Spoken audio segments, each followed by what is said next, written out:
જય Shri Krishna, good morning. કેમ છો ગાઈઝ? તો અત્યારે અમે નીકળ્યા છે મોર્નિંગ વોક પર. શૌર્ય મારી પાછળ છે.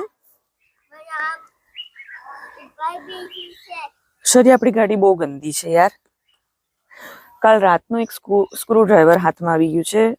સાવ જ ખીજાય છે કે કોઈને મારી દેશે અથવા એને વાગી જશે. અને અત્યારે અમે સંતાડવાનું રાત્રે ભૂલી ગયા અને પાછું એના હાથમાં આવી ગયું. અને જો હવે ભૂલી જશે ને તો પછી સંતાડ દઈશું. શું બીજાની ગાડી પર નહીં બેસવાનું, આપણી ગાડી પર ચડી જાય. સવારમાં એવી ઠંડી વધી જાય છે. હા, ઉપર ચડવું છે? ઉપર મમ્મા ચડાવે. શૌર્ય, માય ગોડ, શૌર્ય આપણી ગાડી બહુ જ ગંદી છે. હું એને ઉપર મૂકી દઉં, ઉભા રહો. સી ગાઈઝ, અમારી પાછળ હજી લીલોતરી કેટલી સરસ છે, પણ કશું જ ખાવા માટેનું નથી. નીચે ના જતો, ગાડી ધોવાની થઈ ગઈ છે. બહુ જ ગંદી છે. એટલું ઠંડુ હોય છે કે મારાથી છે ને ઠંડી સહન થતી નથી. તો જ્યારે હું ચા પીઉં છું ને તો સ્લીપર પહેરવા પડે છે. ફળિયું એટલું ઠંડુ હોય છે. જો અમારા ભાઈ પાછળ બેક સાઈડ ગ્રીનરી અને પોતાનો કલર છે યલો. હવે લોંગ સ્લીવ્સ ના પહેરાવું છું કારણ કે એના આખી રાત હાથ બહાર હોય છે. આખી રાત ઓઢાડતી રહું છું તો હાથ ઠરી ના જાય, એટલા માટે હવે લોંગ સ્લીવ્સ.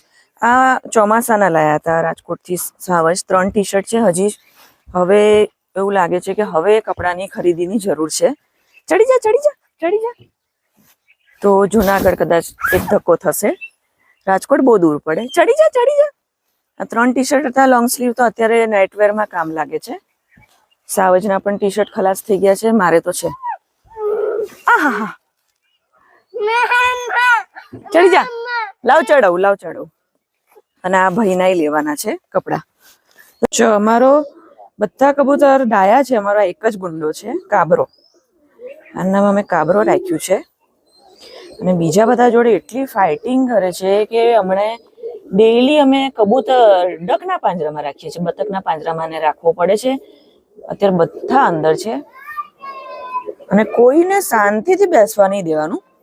આ એનું કામ. એટલે રાત્રે બતકના પાંજરામાં, અને અત્યારે ભાઈને બહાર કાઢીને મૂકી દીધા છે. જો છે ને અંદર જ જવું છે ફાઇટિંગ કરવા માટે. એટલું જોર છે ને, બહુ હાઈપર છે આ. જો કેવો છે, પકડીએ એટલે ગુસ્સે થાય. રીસરનો ઘોરેરાટી બોલાવે કે આપણને ખબર પડે કે એને એટલો ગુસ્સો આવે છે. આપણે પકડ્યો છે ને તોય ગુસ્સો આવે. જો તો છે ને પર્સનાલિટી બાયું છે. કેમ છો? જો અમારા ભાઈ સૂતા છે. જો, અને એક વસ્તુ બતાવું, મેં થોડુંક ચેન્જ કર્યું.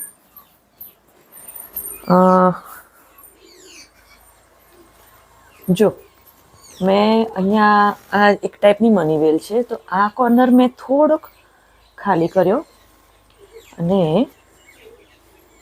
અહીંયા મેં બધું કર્યું. આજે એને મેં અને એક મોટો હાંડો એક્સ્ટ્રા મૂક્યો છે. અને કાલે એક તુલસી રોપ્યા નાની એવી માટલીમાં.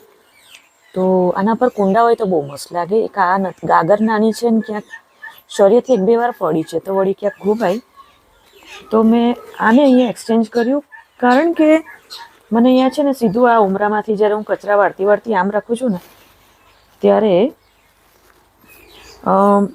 બધો કચરો કોર્નર સાઈડ જાય છે. તો પછી બધું બગડે છે. પછી એટલું ગીચડ પીચડ થઈ જાય છે ને. અને સાવજ એમ જ કે કશુંક ભરાઈ જાય, જીવજંતુ ભરાઈ જાય, અંદર સાપ આવીને આ બાજુ બેસી જાય તોય ખબર ના પડે. તો થોડું એક્સચેન્જ કરી નાખી જગ્યા. અને એક મોટો હાંડો વધાર્યો અંદરથી લાવીને.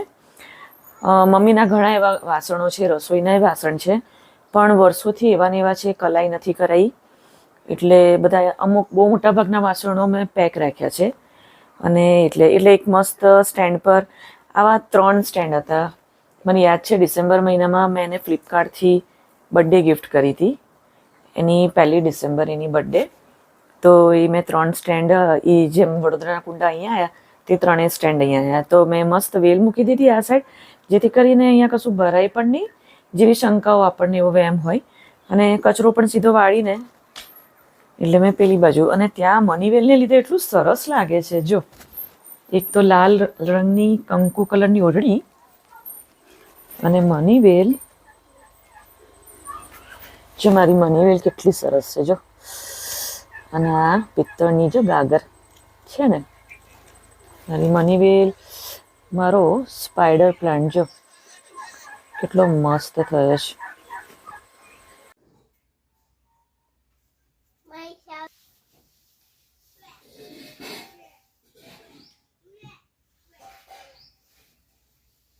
જય Shri Krishna. Good morning guys. ચોરિયન ધારામાં સ્વાગત છે અને તુલસી વિવાહના ખૂબ ખૂબ શુભકામનાઓ, શુભેચ્છાઓ. અને અત્યારે બધું જ કામ પરવારી ગઈ છું. લાઈફમાં ક્યારેક જ આવું રેર બને છે કે મને બહુ વહેલું નાવા મળે. તૈયાર થવાની તો બહુ દૂરની વાત છે. અને શૌર્ય રમે છે. જગાભાઈનું ફેમિલી આવ્યું છે. સવારે દૂધ પીધું અને મેં જસ્ટ ખાલી એટલું જ કીધું છે, જગાભાઈની મોટી બેબી છે નવ્યા. શૌર્યને એની સાથે બહુ જ લાગણી છે, બહુ અટેચમેન્ટ છે. એટલે મેં જસ્ટ એટલું કીધું કે નવ્યા દીદી આવી છે તો શૌર્ય એવો ભાગ્યો છે. એમના બીજા નાના 2 દીકરા છે, ટ્વિન્સ છે, વેદ અને વેદાંત. તો 2 દિવસ હવે મારા શૌર્યની ચિંતા નહીં. શૌર્યને રમવા માટે બધા ફ્રેન્ડ્સ આવી ગયા. આવા કોઈ જૂના જાણીતા મહેમાન આવે ને તો મને બહુ જ આનંદ થાય. પ્લસ મારો રૂમ ખુલ્લો મૂકી દઉં, છોકરાઓને જ્યાં રમવું હોય ત્યાં રમે. આખો રૂમ રમકડા કરી નાખે, એનું પણ મને કોઈ પ્રોબ્લેમ નથી. અત્યારે સાયકલ ને ગાડી બધા ફેરવે છે. અને શૌર્યને હું યાદ જ નથી આવતું. એવું બહુ રેર થાય, બહુ ઓછું થાય. તો અત્યારે વ્લોગનો મારો બીજો દિવસ છે. હું શોર્ટ્સ નથી કરી શકતી, કંઈ ખાસ વ્લોગિંગ નથી કરી શકતી, રેગ્યુલર નથી રહી શકતી, કારણ કે તહેવારના દિવસો છે. આ નોર્મલ રૂટીનવાળા દિવસો નથી. તો આજે તુલસી વિવાહ છે તો તમને બધાને ખૂબ ખૂબ શુભકામનાઓ, શુભેચ્છાઓ. રેણુબેન અમારા માટે કેળાનું જ્યુસ કરે છે, કારણ કે મારું નક્કી નહોતું સવારે. અને આજે એકાદશી છે, મોટી એકાદશી છે. એમને હજી એટલું બધું કામ બાકી છે. નાસ્તો પત્યો તો પણ અમને બંનેને જ્યુસ કરી આપે છે. સાવજ રહ્યા છે એટલે મેં કીધું કે હું એકાદશી રહું છું તો પછી સાવજ પણ રહ્યા છે. એ એકાદશી બુધાભાઈ એકાદશી રહ્યા છે. હું એક ટાઈમ જમીશ, સાંજે ફરાળ કરીશ. અને બુધાભાઈને એમને છે ને નિવેદ છે એટલે એ સાંજે નિવેદ કરીને જમશે. નિવેદ જાળશે પછી જમશે. ટાંકી ઉભરાઈ? હા, બંધ કરો. તો અત્યારે અમારા રેણુબેન કેળાનું જ્યુસ કરે છે મારા ને સાવજ માટે. એમને એટલું કામ પડ્યું છે તો પણ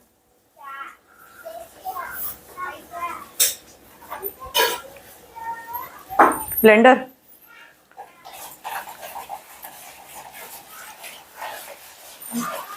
હમણાં જસ્ટ શાકભાજી લઈને આવ્યા. સાવજ જતા હોય છે પણ હું જઉં છું તો રેણુબેનને સેટિસ્ફેક્શન રહે, કારણ કે લેડીઝ શાકભાજી લે અને જેન્ટ્સ શાકભાજી લે એમાં બહુ આબ જમીનનો ફેર હોય છે. શૌર્ય અત્યારે નાવા બેઠો છે. અને આજના દિવસે બહુ જ 24 વર્ષ કે 23 વર્ષ પહેલાંની વાત છે કે દ્વારકા ગયા હતા. મમ્મી હતી અને ત્યારે વરઘોડો નીકળ્યો હતો ભગવાનનો.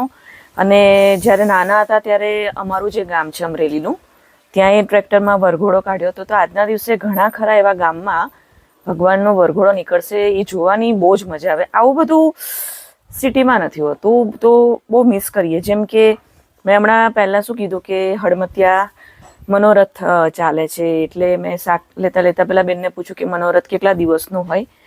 તો જનરલી આવું બધું નહીં. જેમ કે આપણે ભવાઈ કહીએ, બહુ વર્ષો પહેલાં ચલાડાના રોડ પર અમે જતા હતા તો રોડ પર ભવાઈ થતી હતી. એટલી સરસ ભવાઈ થતી હતી. તો એમ થાય છે કે થોડી વાર જોઈને ઊભા રહીએ. અને બીજું એક રામા મંડળ. તો આ બધી સંસ્કૃતિ, આ બધું ટ્રેડિશનલ ટાઈપ જે બધા ડ્રામા છે અને જે એવું બધું વાર તહેવારના જે આ પૂજા અને બધું મનોરથ ને બધું, એ બધું તમને કાઠિયાવાડ ગામડામાં જ જોવા મળશે.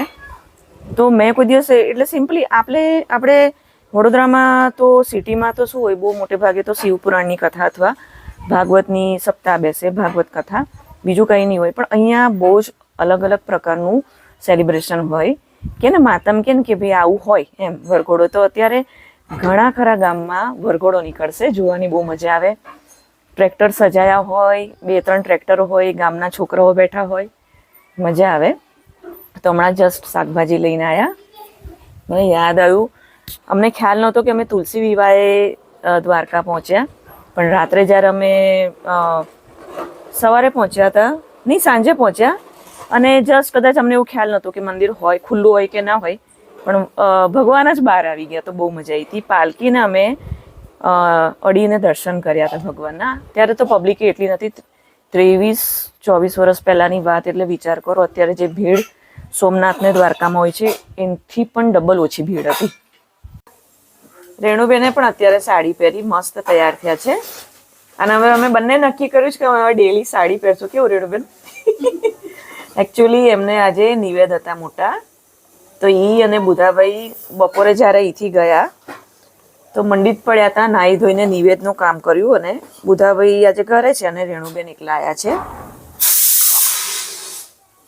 અને ગેસ્ટ અમુક લોકો સોમનાથ ગયા હતા, અમુક લોકો માધવપુર બીચ ગયા હતા. અને શૌર્ય જેવો ઉઠ્યો એટલે તરત જ નવ્યાનું પૂછ્યું કે દીદી ક્યાં ગઈ. એક નૈતિક જાય ત્યારે રડે શૌર્ય, અને એક નવ્યા જાય ને ત્યારે, એટલે નવ્યા જ્યારે પરમ દિવસે જશે એટલે અમારા શૌર્યભાઈ રડશે. બાકી આજે મને બિલકુલ ચિંતા નથી. આજે એણે મને છૂટી મૂકી દીધી છે. જો એ ગાડી ફેરવે બધા જોડે. અમારા રેણુબેનની કેસરી સાડી કેટલી સરસ છે.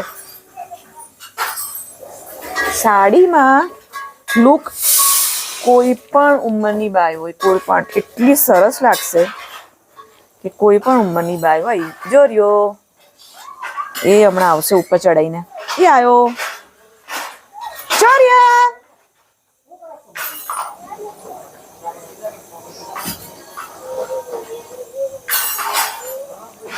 આજે શું છે બોલો?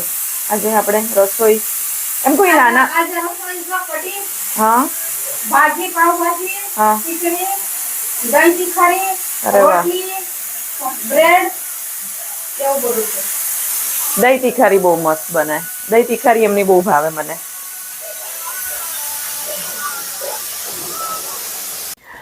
જય શ્રી કૃષ્ણ. તો હવે સુવાની તૈયારી, અને શૌર્યએ નાઇટ ડ્રેસ પહેરી લીધો છે, અને હું જય શ્રી કૃષ્ણ કહેવાય છું, આવજો કહેવાય છું. ફાઇનલી આજનો દિવસ બહુ જ ઓસમ હતો, કારણ કે આજે મેં સાડી પહેરી હતી.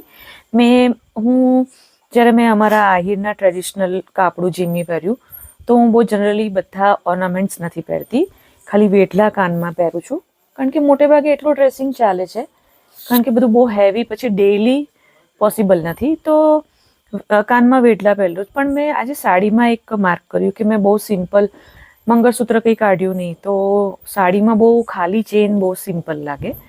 તો જ્યારે ટ્રેડિશનલ કહેવાનો અર્થ એવો છે કે જ્યારે તમે કોઈ ટ્રેડિશનલ કપડાં સિલેક્ટ કરો તો એના પ્રમાણેની જ્વેલરી, એના પ્રમાણેનું પરફેક્ટ ડ્રેસિંગ ત્યારે જ થાય.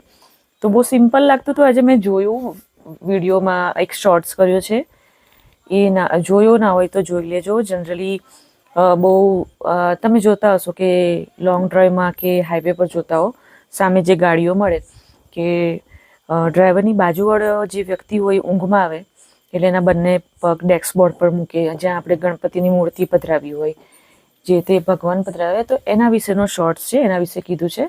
તો આજે મેં જોયું કે બહુ સિમ્પલ લાગતી હતી આ ચેન, પણ બહુ સારું કહેવાય કે મને આજે સાડી પહેરવાનો ટાઈમ મળ્યો. મને ડેઈલી આવું જ ડ્રેસિંગ બહુ અતિ પ્રિય છે. ઘણા લોકો અહીંયા ગેસ્ટ પૂછ્યું કે તમને સાડી ગમે, તમને સાડી, મેં તો મને સાડી જ ગમે. અને એક અમારું જીમી કાપડું. તો હવે શૌર્યને નાઇટ ડ્રેસ પહેરાવી દીધો છે. હવે હું નાઇટ ડ્રેસ પહેરીશ અને અમે સુવાની તૈયારી કરશું. અને ધીમે ધીમે ઠંડી વધતી જાય છે. સાવજ અત્યારે એની કાળી એમની નાની માની કામળી છે, હાથેથી બનાવેલી, તે અત્યારે પહેરી લીધી છે, ઓઢી લીધી છે. તો અત્યારે હું રજા લઉં છું. જય શ્રી કૃષ્ણ. બીજા વ્લોગમાં બનશે તો કોશિશ કરીશ કે જલ્દી મળું. તો જય શ્રી કૃષ્ણ, આવજો.